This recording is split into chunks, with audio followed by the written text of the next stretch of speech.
Hi, Eldon. How are you today? I'm good. How are you? I am fantastic. So you had a great idea for today. 10 lessons learned in real estate, and so I had homework to look up five to come up with five. So we both have five. Yes. Um, so do you want to start or do you want me to start? Up to you. Well, I can start because Okay.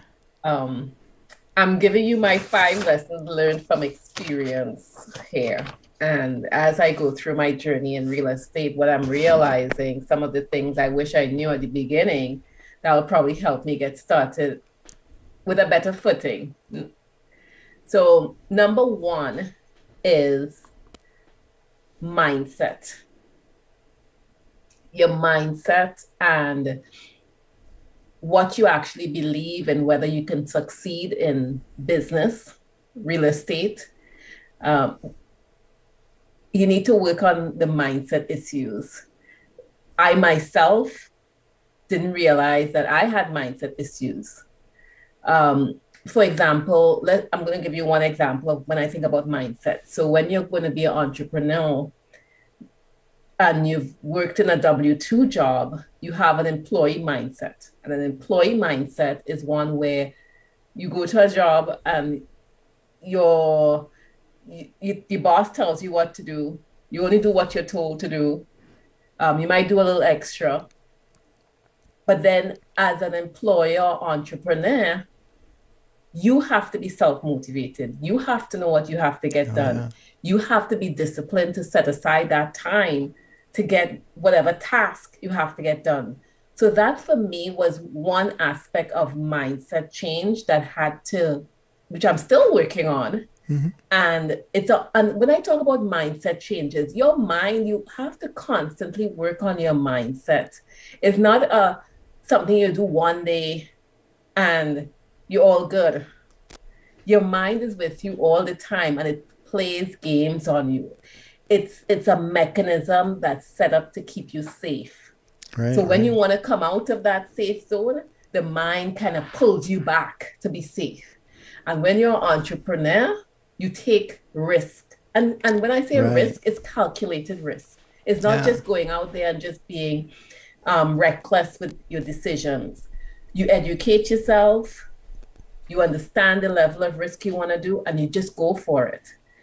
So, so if you think about your mind and you don't work on your mind, and then you also have thoughts and beliefs that you have gained over the years that don't serve you well. Right. And I'll give you an example, even just me putting myself out here to do the YouTube. It's not something that I grew up with in my generation, putting yourself out there and sharing yourself and sharing information about what you're doing. Right. My generation was everybody keep to yourself, you do your own thing, you don't let people know what you're up to. So now I had to, so this is a real jump in my brain to put myself out here, take action. And it could Right. be imperfect action.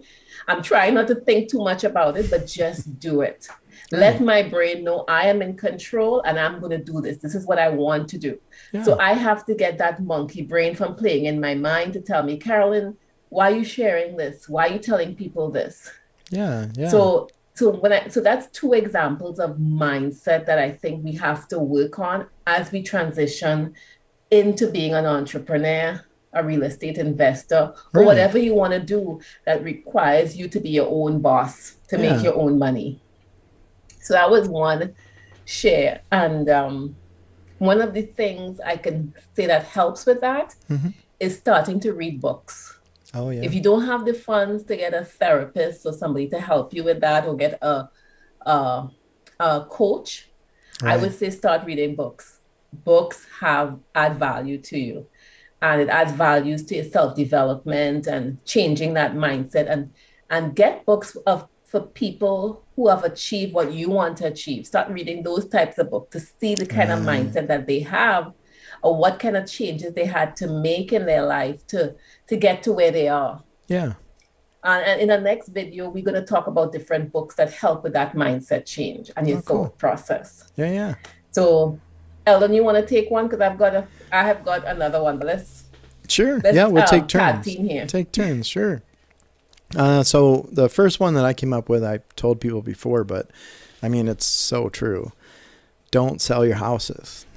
Like, don't sell your houses. And it's a good example, right, for yourself, because you have a house right now you're renting out and you Yeah. don't want to sell it, because if you do, you will miss out on future appreciation. And you could argue that in the short term, maybe it'll go down, but in the long term, real estate has gone up drastically over the long term.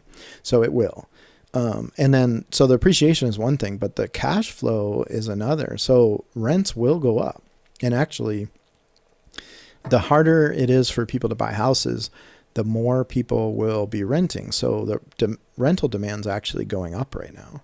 So rents are going to go up.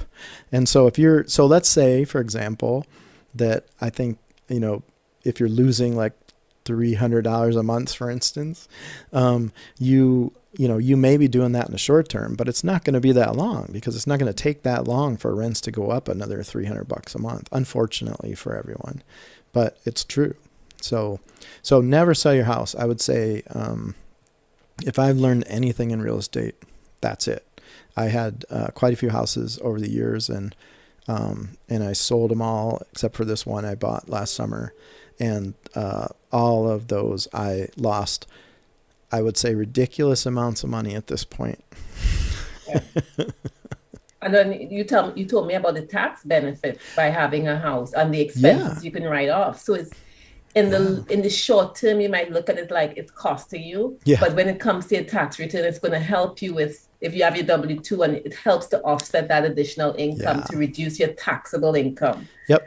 So think about Exactly. that. Yeah, and that would offset your $300, I'm sure, because depends on what your income is and stuff. But if you can, if you have a significant W-2 income and you reduce your W-2 taxable the taxable income that results from your W-2 income, by the losses that you take by making your house into a business, essentially by renting it, then you can deduct all those expenses associated with that business, and you can do depreciation, which is essentially take your house, and your house appreciates. I mean, everyone knows that real estate appreciates over time, right? Yeah. But the government has put in an incentive that allows you to depreciate your house as if the value of your house, and it's just the improvements of your house, I think, not the land.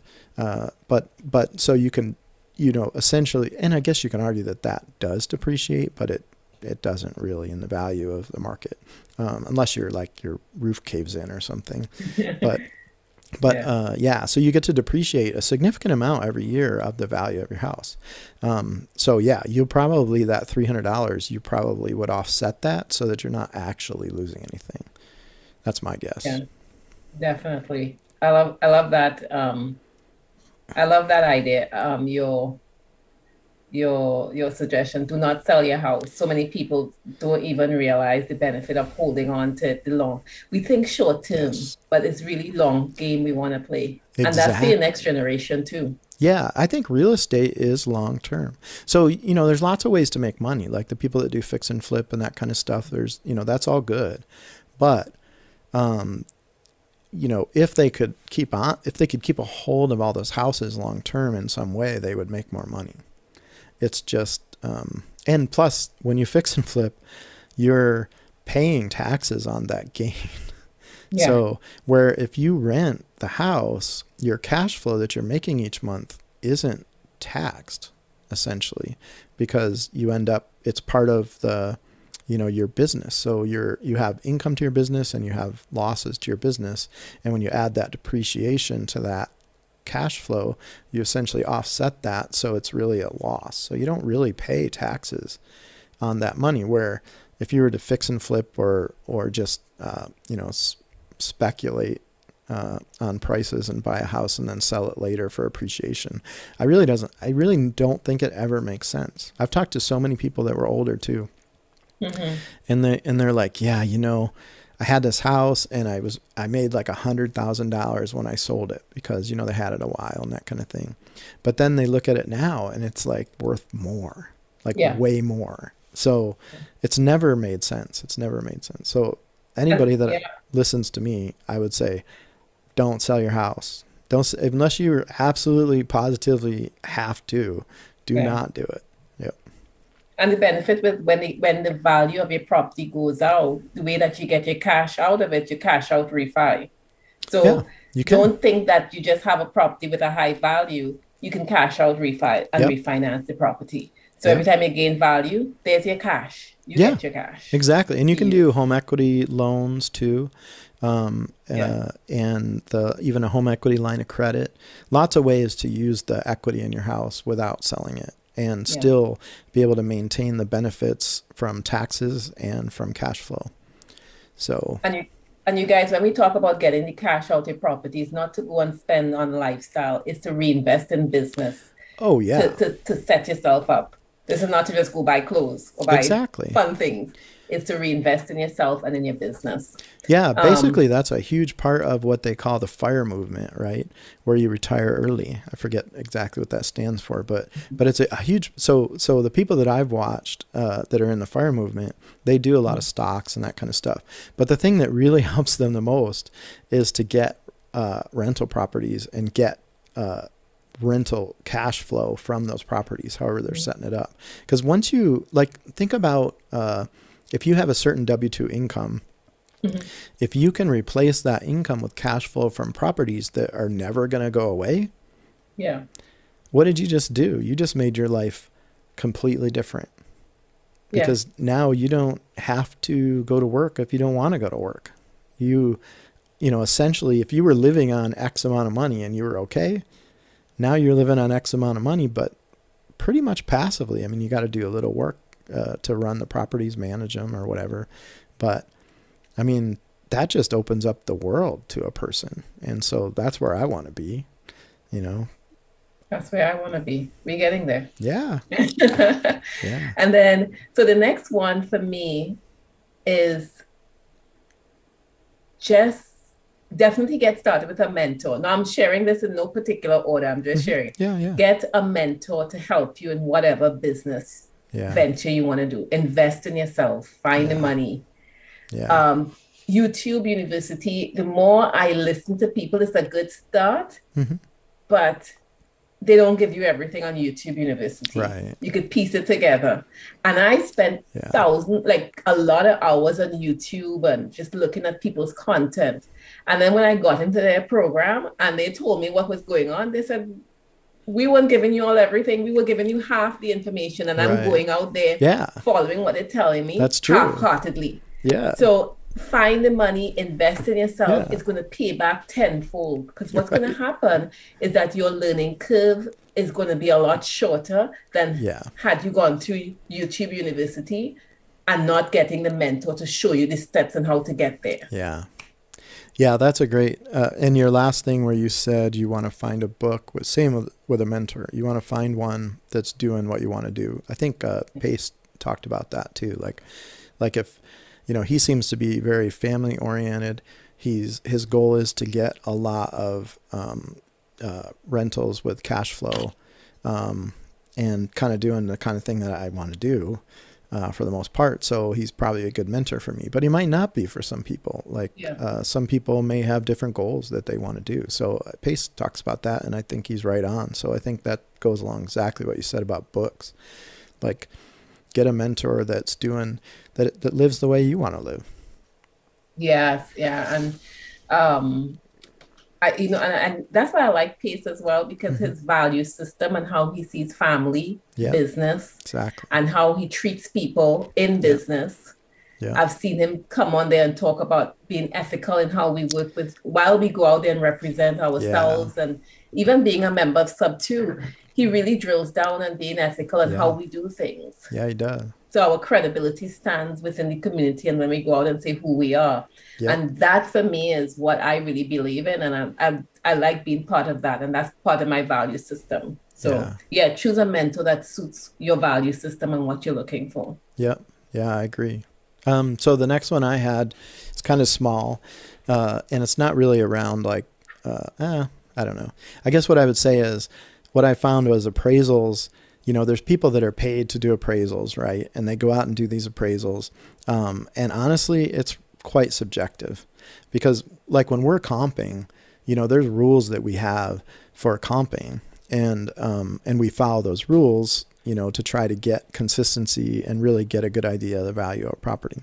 So you would think appraisers would be really great at this, but that's not what I see. So what I've seen from appraisals is I've seen them break all the rules for comping that we follow and come up with values that don't make any sense. An example for this house, when I was pulling out of trying to get a line of credit from a local credit union, the appraiser compared this house to houses that were across a main highway. It's not a highway, but it's a very main road. And so that's one rule that you don't do. You stay in the neighborhood and you don't cross boundaries like that. The other thing he did was he took my house that I bought on market, and it was a 3-bedroom, 3-bath house that I bought on market like a year ago, and it was appraised and everything that way. And he said it wasn't a 3-bedroom house. And so he essentially took away a bedroom, like this whole space. He took away a whole bunch of square foot because the upstairs, he said, wasn't part of the house, essentially. So he essentially turned my house into like having a ton less square feet, a less of a bedroom and less of a bathroom. And then, so that took it from a 3-bedroom, 3-bath to a 2-bedroom, 2-bath, right? So that was the value he was giving it, and a lot less square feet. So then he went and compared it against houses that were at that low square feet that were not even had 2 bathrooms. And so, when you go to buy a house, a bedroom may not make that much difference. It does between 2 and 3, but 3 and 4 doesn't make that much difference. It still makes a difference, but not as much. But definitely one bathroom between 1 bathroom and 2 bathrooms makes a huge difference. So, because I wouldn't buy a house with 1 bathroom. No. Right? Who does? Who does anymore? Yeah. So, and a lot of times that's a huge value add when you're fix and flipping, is you find a house that has 1 bathroom and you figure out a way to add a 2nd bathroom, and that gives you a good value. So anyway, so he's comparing against that. So, I mean, those kinds of things just blew me away. This is a professional appraiser, right? So I guess that what I would say is, don't take one appraisal. Yeah. Because it's not like they all do the same thing. All right, your turn. No, I totally agree with that. But even when we as investors, we comp differently on our properties, just as you say, it's they true. comp. We may be better or worse, or a criteria on how we comp properties to know what the after repair value of that property is. Yep, that's true. For listing it, Yeah. So you have to learn how to comp and understand your numbers and the area you're into. Yeah. Yeah, definitely. Comping's huge. Yeah, comping that's an area in itself. Yeah. Right? That's one of the most key things. So my third one would be just get started. Stop trying to wait to figure it all out. Yeah. Because your first step, you're going to learn.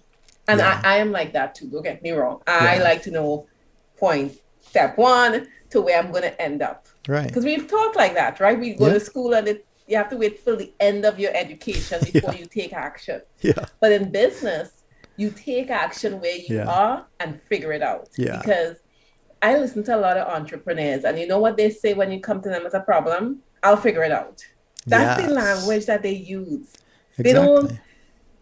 They take the step. And that's a language I have to learn how to use to get in a job. It's like, well, I really don't know how to do that. Right. But that's not the answer. The answer is that I will figure it out. Right. And just like this, as I say, get started, you will figure it out as you go along. Because that's your greatest lesson. It is. For you to remember what to do and what not to do. Yeah. Yeah.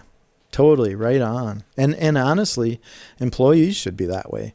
Like when people are just working for other people, they shouldn't stick to their scope, and they shouldn't be bringing problems to the people they're working for. They should be bringing ideas for those problems along, right? Like possible solutions. So in general, I think education has maybe not been so awesome for us. Like I have kind of interesting views in that area, but basically I think people should work for themselves, realize that they're working for themselves, whether or not they're being an employee. So when you talked about risk earlier, do you actually have less risk as an employee, or do you have less risk as a business owner? I would argue less risk as a business owner. So let's say that you're doing this business and maybe you get yourself like one rental or two rentals, right? All of a sudden, that's a lot more stability right there than you have with any job, because any job can go away completely 100% the next day. So No, I totally agree with that. yeah. Because I think even when I think about going as a business person, I'm Mm-hmm. learning a new skill set. Mm-hmm. Like even for me, I thought to myself, well, Carol, you're learning the skill. Yeah. If anything happens, I have a skill set that I'm on my feet running, that I have already spent a Yes. year learning, Yeah.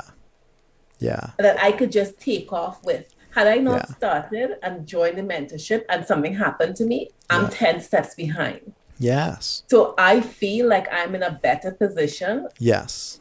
now than I've ever been in my life, because I Yeah. have a skill set that Skill if set. something happened, I go out there and I could wholesale, I could door knock. I may not like it, Yes. but I could Yes. figure out a way to make money. Totally. Yeah. Because so Skills. many people, Having but skills is skills where you get that stability from, right? Because that whatever happens, that's valuable. is valuable. All I have to do is put action behind it and I Yep. could make it. So now, as before, Mm-hmm. my action was to send out a resume and hope somebody calls me and play that Yeah. puppet show for the interviewer Right. Right. to give me a job, Yeah. right? Yeah. To give me a job that I'm like, yeah, I'm going back to be somebody's puppet, right? It's Sure. all good. Like we all have a job, is fine. Yeah. Nothing's wrong with it. But if you really want to take yourself to the next level and be that independent, financial free person, you got to find that skill set. Just even us doing this YouTube video is giving us a skill set. It is. Yeah. All that stuff is skills, and it helps everybody. It helps, even at my W-2, it helps because I'm Yes. learning more and I have more to offer them. So I actually don't plan on ever leaving my job. I really like the company I work for, and I like my position and I enjoy it. It's kind of work that I like to do anyway. Yeah. But what I want to do is make sure that I build this cash flow from rentals so that then I have options if anything happens, or, because Yes. you never know how things go. Yeah, and that's the same thing. That's what I meant. Like giving Mm-hmm. yourself Yeah. options Yeah. as you're in a job. You don't have to leave your job. No, I'm Yeah. just giving yourself options because the Yeah. market is very fluid. You're on the mercy of somebody else Yeah. dictating, and the market changes, right? We're going through different stages in the Right. economy. Yeah. So just giving yourself that option Yeah. is so Yeah. powerful. Yeah. I love it. Okay. So my number 3 is, sounds maybe cliche. Cash flow is king. So Yeah. I really believe that. So, like Abraham in Atlanta, Abraham Gray, he's doing some YouTube channel stuff, and he's bought a lot of businesses as well as houses, a lot. He buys like almost 30 houses, almost one a day. So Wow. yeah, and but it's like cash flow is what he looks at. For Yes. now, some of those things he fix and flips or whatever too, and but when he goes into the business, he's looking at how can I buy that business in a way that provides me the amount of cash flow that I want.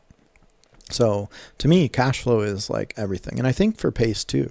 So Pace does fix and flips as well. I mean, that's where he started. Did tons of fix and flips, but his primary thing is to build, I think, the number of houses that he has, and to generate more and more cash flow for his family and his the things he's doing to help his students, and pays Yeah. for lots of things that are good in life. I mean, I think he's very kind of a giving person and generous, and I think he Yeah. ends up benefiting a lot of people that are around him, from that. So I think cash flow is the thing. All right, your turn. With you saying cash flow, so much knowledge I want to share here. I don't want to get too Yeah, yeah. overboard, but Yeah. get your LLC started. Like if you're Oh, going yeah. into business, one of the things Pace said, if you don't get an LLC, you just have a hobby. Yeah, I When you think set he's up your right. LLC, it gives you a business mindset. It sets Yeah. you up, it structures you properly. It helps you with the deductions. It helps Yeah. separate your money from what Yep. you're doing from personal to business. So it's Yeah. so that flows into mindset, that flows into if you're serious about this, Mm-hmm.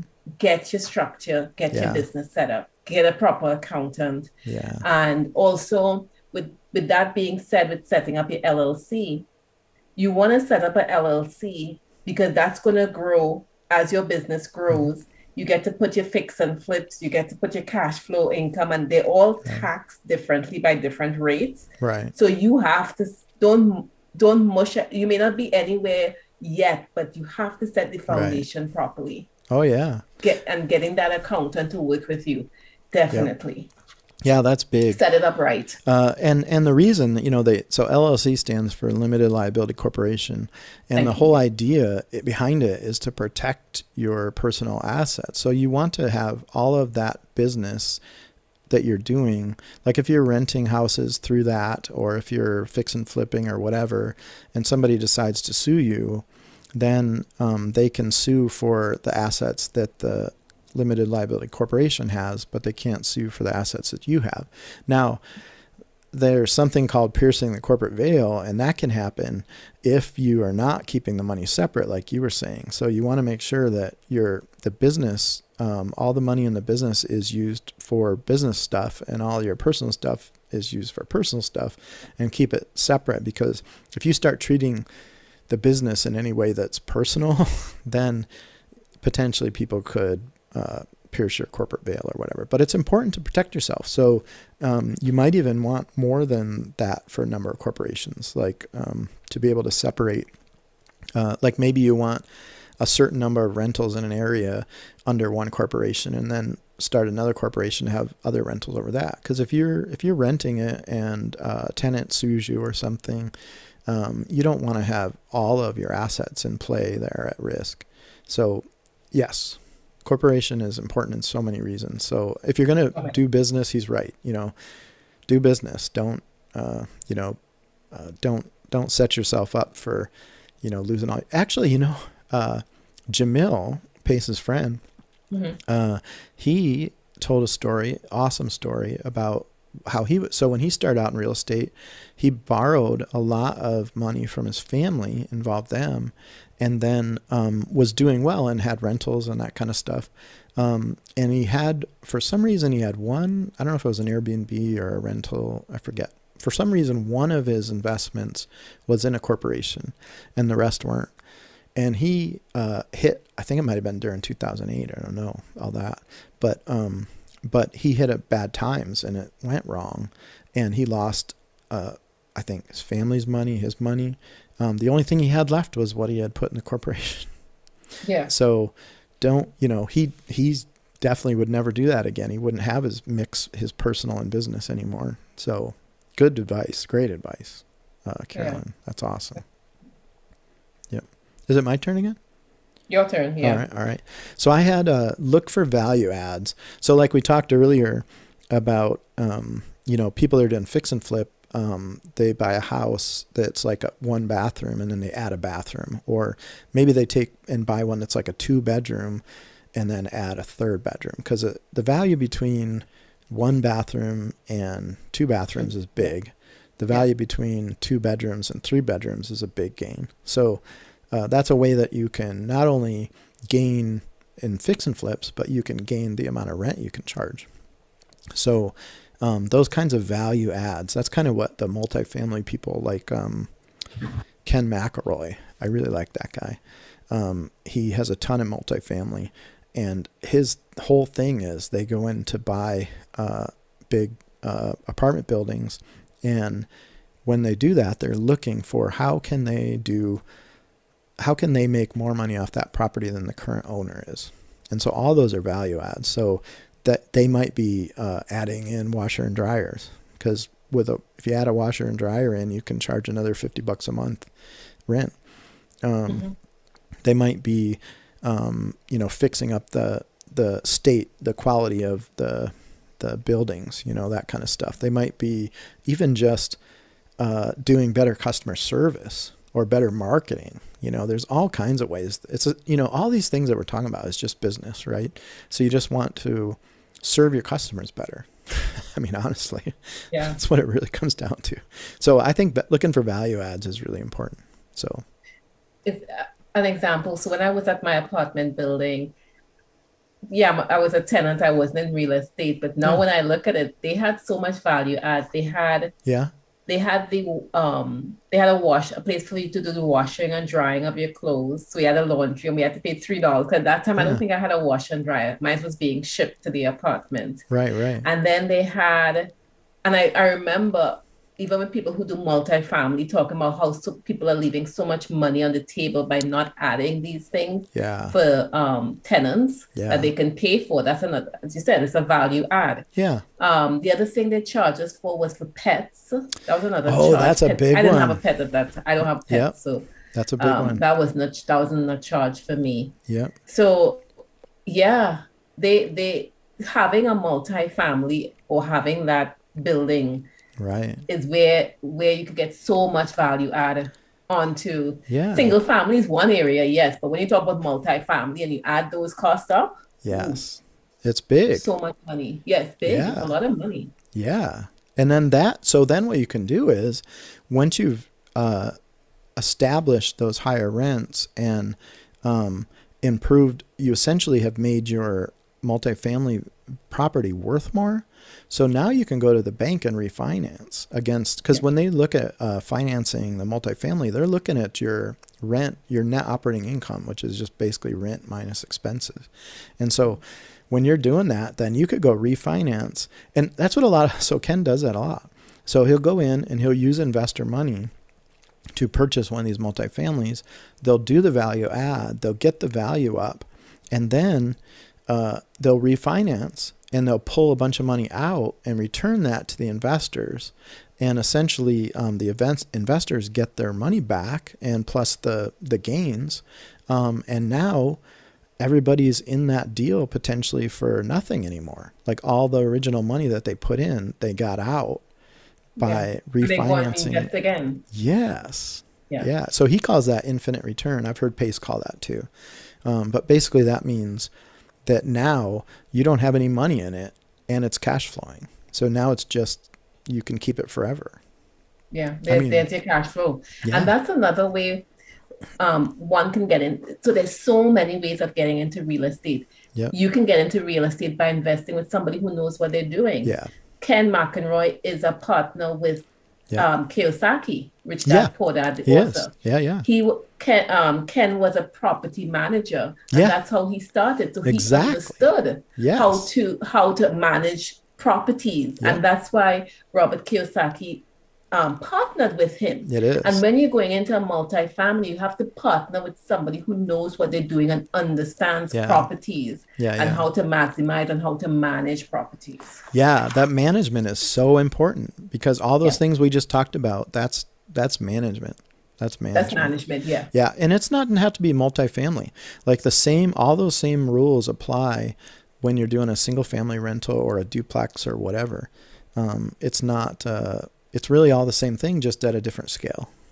yeah, definitely. Yeah. Okay, my fifth one is I've got multiple, so let me see which one I'm gonna say.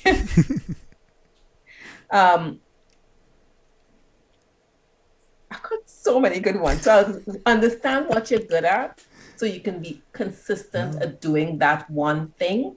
Yeah. And Yeah. where you don't have the strength in it, get someone else to partner up with you. Yeah. So, for example, if you know you want to get into wholesaling and Right. you have to do cold calling, and cold calling is not your strength, Right. but your strength is perhaps probably setting up systems that can do the Right. flow of the Yeah. prospects in the system and following up and setting that up. Yeah. So understand what your strength is and partner up with somebody. Partnering up gives you that support, Yeah. and that gives you the consistency that you need in this business to be successful. Yeah. That is so true. Yep. And partnering can be challenging in its own thing, You but know? it's also it's the only way that you can accomplish greater things too. Yes. So, Yes. I mean, you and I doing this YouTube has a lot more value than if I was doing it myself, Yes. right? Yes. Yeah. So it's just like that. More people involved, more skills involved, coming at it from different experiences. Yeah, dead on. All Yeah, and right. finding a partner doesn't happen like you find the right person the same Right. day. It takes you getting out there, networking, feeling who's a right Yeah. fit. Some people may stay for a short time, you find another partner. And Yep. if you listen to business people, they've also had that experience where they've partnered with people Oh, yeah. and the relationship may last for a short time and Yep. dissolve. But in order to grow and really leverage yourself and really grow in business, you need to partner up. Yeah, you do. Yeah, that Ken McElroy actually, he partnered with a guy named Ross. And so most of his multifamily is with this guy named Ross. And I don't even know who he is, honestly. But Yeah, I don't know Ross right now. yeah, No. I think he's more quiet about stuff. Okay. But yeah, so they became great partners and have been partners for a long time. And it was honestly because of what you just said. Ken is great at different things than Ross is great at different things. So yeah, that's perfect. Yeah. All right. So then my last one is I don't know if it's stealing. It might be stealing, but basically talk to people like the guy that has Network. the TTP shirts. Yeah. Um, but it's true. Talk to people. You and I talking has helped me a lot. Yeah. And every person that Me I've, too. yeah, right. And so every person that I've gotten out of my own way and talked to, I've benefited. And then you find out about other opportunities. You find people that want to partner with you, and you find Yeah. out, you find out where you're wrong too, and you Yeah. learn from them and learn and their experiences and what they're doing. And so I think talking to people is huge. So that's actually the main reason that I want to do this YouTube. So Yeah.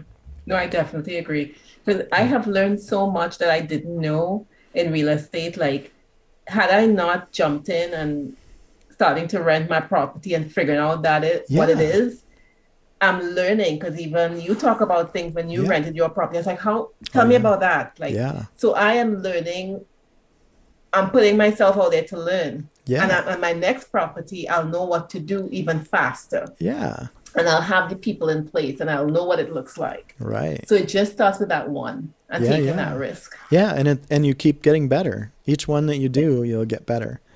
You'll just keep learning. So Yeah, for sure. so I guess I would say talk to people and then keep learning, cuz I mean that's how we all just keep getting better.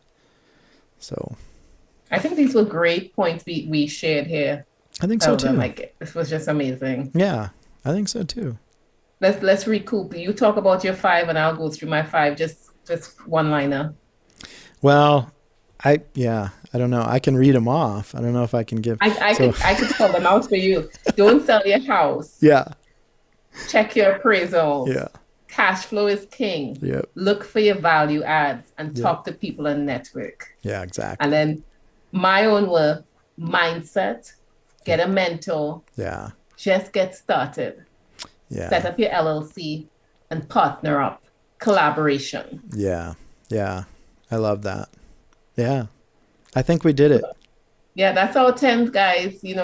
I hope it adds some value to anyone who's listening, and Yeah. we're gonna share some more because I have so many things I've learned in just my short time in real estate. I want to share Oh with yeah. you so you guys can get going and just win, be Yeah. successful. I agree. Yep. All right. I'm All right, gonna thanks. I'm gonna say I'm out goodbye. of here.